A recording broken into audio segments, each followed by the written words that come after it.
নমস্কাৰ বন্ধুসকল, স্বাগতম জনাইছোঁ আপোনাক আমাৰ চেনেল ডিপ্ৰাছ দিবলৈ। হয় বন্ধুসকল, ৰাতিপুৱাই এটা বিগ ব্ৰেকিং নিউজ। হয় বন্ধুসকল, অসমৰ জনপ্ৰিয় কণ্ঠশিল্পী কুসুম কৈলাশৰ ইউটিউব চেনেল ইতিমধ্যে বেন হৈ গৈছে। কিহৰ কাৰণে বেন হৈছে সকলোবোৰ জানিম, তো ভিডিঅ'টো শেষলৈকে চাই থাকিব।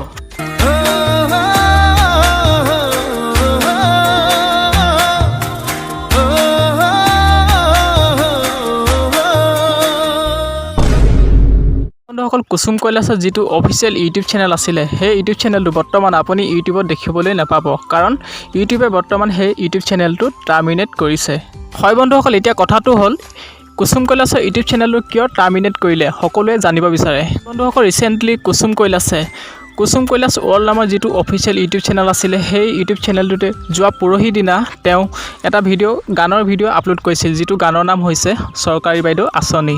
হয় বন্ধুসকল, ভিডিঅ'টো আপলোড কৰাৰ ঠিক 15 মিনিট পাছতেই ভিডিঅ'টোৰ পৰা থাম্বনেইলখন আঁতৰাই দিয়া হৈছিল ইউটিউবে। হয় বন্ধুসকল, তেতিয়াই মই ভাবিছিলোঁ যে হয় কিবা এটা ভিডিঅ'ত কিবা এটা ৰহস্য আছে নিশ্চয়, কাৰণ যাৰ বাবে নেকি ভিডিঅ'টোৰ পৰা থাম্বনেইলখন আঁতৰাই দিছে ইউটিউবে। আৰু তাৰ পাছতে মই ভিডিঅ'টো সম্পূৰ্ণকৈ চাবলৈ ল'লোঁ, আৰু ভিডিঅ'টো চোৱাৰ পিছত শেষত মই এটা বস্তু দেখি পালোঁ।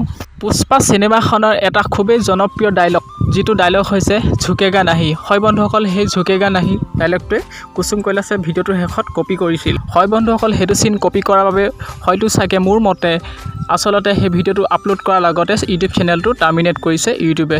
হয় বন্ধুসকল, অফিচিয়েলভাৱে কোনো তথ্য এতিয়ালৈকে প্ৰকাশ কৰা নাই কুসুম কৈলাশে, কিন্তু এইখিনি যিখিনি ক'লোঁ মই সেইখিনি মোৰ নিজৰ মতামত। তো বন্ধুসকল, সকলো আপডেট দি থাকিম, গতিকে চেনেলটো ছাবস্ক্ৰাইব কৰি ৰাখিব, আৰু ভিডিঅ'টো যদি ভাল লাগিলে এটা লাইক কৰি যাব।